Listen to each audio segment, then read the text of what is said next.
स्त्री का घर। तुम्हें कितनी बार बताया है मेरे तैयार होने से पहले मेरा नाश्ता तैयार हो जाना चाहिए। शादी के 25 सालों बाद भी मुझे क्यों बार बार एक ही बात बतानी पड़ती है लता। तुम्हें क्या है, तुम तो आराम से घर पर रहोगी, मुझे काम पर जाना पड़ता है। तुम होके हमेशा बेवकूफ़ों जैसी हरकत करती हो। अगर तुम यह जानबूझकर करती हो तो याद रखना मुझसे बुरा कोई नहीं होगा। आज भी प्रशांत का पारा चढ़ा हुआ था।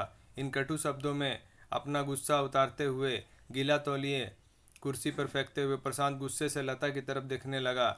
लता के लिए प्रशांत का यह बेवजह का गुस्सा कोई नई बात नहीं थी। वह महीने में 3-4 बार ऐसे ही लता पर बरस पड़ता था। पहले पहले लता उसका विरोध किया करती थी, लेकिन जब कई सालों तक प्रशांत में कोई बदलाव नहीं दिखा तो लता ने खुद को ही बदल दिया। अब प्रशांत के कुछ भी कहने से लता को कोई फर्क नहीं पड़ता था।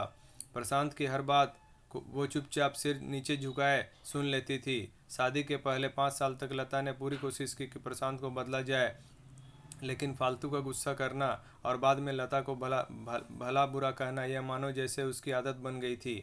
कोई भी बात विवाद होता तो प्रशांत सीधा लता को बोल देता, अगर मैं तुम्हें अच्छा नहीं लगता तो क्यों नहीं चली जाती अपने मायके, क्यों रहती हो मेरे साथ। इतना सब कुछ होने के बावजूद लता प्रशांत के साथ रहती थी क्योंकि उसे अपनी बेटी की फिक्र थी, और वह जाती भी थी तो अपने बूढ़े हो चुके माँ बाप को इस उम्र में परेशान करना वह नहीं चाहती थी।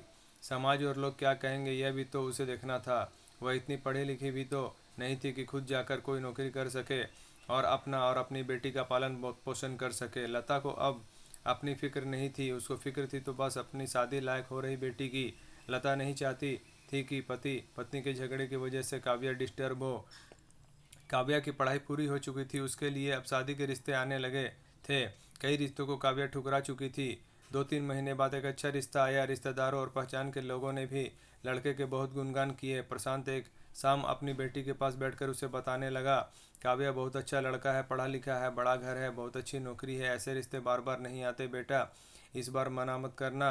काव्या अपने पिता से ज़्यादा बात नहीं करती थी, शायद डरती थी या शायद नफरत करती थी, लेकिन आज वो अपनी पूरी हिम्मत इकट्ठा कर बोली, मुझे अभी शादी नहीं करना है पापा, मैं नौकरी करना चाहती हूँ, खुद अपने पैरों पर खड़ी होना चाहती हूँ। हाँ तो उसमें क्या बड़ी बात है, मैंने लड़के से बात की है, वह तुम्हें किसी बात के लिए नहीं रोकेगा, तुम शादी के बाद भी नौकरी कर सकती हो, वह तुम्हें नौकरी के लिए परमिशन दे देगा। प्रशांत बोला, मेरा नौकरी करना या ना करना उसकी परमिशन पर क्यों डिपेंड रहेगा पापा। काव्या ने पूछा, मैं कह रहा हूँ ना, तुम्हें किसी भी चीज़ की कमी नहीं होगी वहाँ, ऐसे रिश्ते बार बार नहीं आते, इसे ठुकरा मत, बहुत खुश रहोगी तुम वहाँ। प्रशांत बोला, पापा क्या मैं उतनी ही खुश रहूँगी जितनी मम्मी इस घर में खुश है। काव्या ने तंज कसते हुए कहा, आज तुम्हारी जबान कुछ ज़्यादा नहीं चल रही। प्रशांत गुस्से से आंखें बड़ी करते हुए बोला, पापा मुझे शादी ही नहीं करनी है, क्योंकि शादी के बाद अगर वह लड़का आपके जैसा निकला तो मैं क्या करूँगी। मुझे आपके जैसा जीवन साथी नहीं चाहिए जो बिना बात के मुझ पर हमेशा चिल्लाए। मुझे कुछ भी अपनी पसंद का लेना हो तो 10 बार सोचना पड़े, कहीं वह नाराज़ ना हो जाए। मेरी तबीयत कैसी भी हो उसे परवाह ना हो, रोटी थोड़ी सी मोटी बन जाए तो घर सर पर उठा ले, उसकी चेकबुक ना मिले तो भी मेरा दो ही दोस्त निकाले, और हर छोटी मोटी बात पर मुझे मायके जाने के लिए कहे। काव्या ने अपने दिल खाली करते हुए पापा से सब कह दिया। प्रशांत का गुस्सा सातवें आसमान पर था, लेकिन उसके मुंह से एक भी शब्द नहीं फूट रहा था। वो काव्या की बातें सुन रहा था। काव्या उतना ही बोलकर चुप नहीं हुई। आज पहली बार वो अपने पापा के सामने इतना कुछ बोल रही थी। पापा अपने माँ के साथ हमेशा गलत व्यवहार किया। आप अपने ऑफिस का गुस्सा बिना सोचे समझे माँ पर उतार देते हैं, कभी इस बात की परवाह भी नहीं करते हैं कि उन्हें कैसा लगता होगा। आपकी बातें सुन सुन माँ ने अपना स्वाभिमान खो दिया है।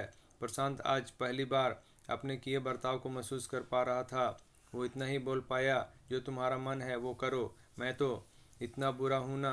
काव्या ने प्रशांत का हाथ पकड़ा और बोली, पापा मुझे सिर्फ एक सवाल का जवाब दे, तो क्या आप चाहेंगे कि मेरा पति आपके जैसा हो। अगर आपका जवाब हाँ है तो कर दीजिए मेरा रिश्ता आज ही, और ना है तो मुझे आत्मनिर्भर बनने दीजिए।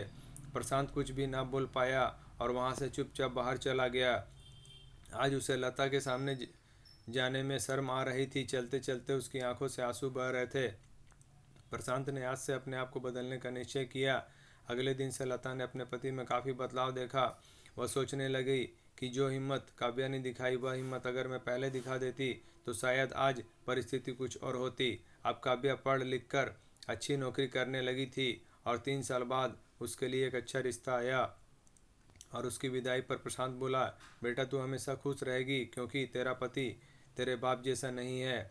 प्रशांत की यह बात सुनकर लता और काव्या की आंखों से आंसू बहने लगे। दोस्तों, हमारे समाज में औरतों को भले ही देवी का दर्जा दिया जाता है, लेकिन वह स्वतंत्रता नहीं दी जाती जो उन्हें देनी चाहिए। उन्हें बचपन से ही बताया जाता है कि वह पराया धन है। स्कूल से आने में देर हो जाए तो पिटाई मिलती है, मोबाइल पर बातें करते हुए दिख जाए तो खिड़की से झांकते हुए दिख जाए तो शक किया जाता है। माँ बाप का घर तुम्हारा नहीं है, पति घर ही तुम्हारा घर है। जीवन भर ये बातें बताकर उन्हें ससुराल भेज दिया जाता है और एक दिन किसी छोटे मोटे झगड़े में ससुराल वालों से उन्हें सुनना पड़ता है कि इस घर को छोड़ दो और मायके चली जाओ। अब आप ही बताओ दोस्तों, ऐसी स्त्रियों का सच्चा घर कौन सा है? आखिरकार वह किस घर को अपना कहे? हमारा वीडियो पसंद हो तो लाइक करें, शेयर करें, सब्सक्राइब करें। धन्यवाद।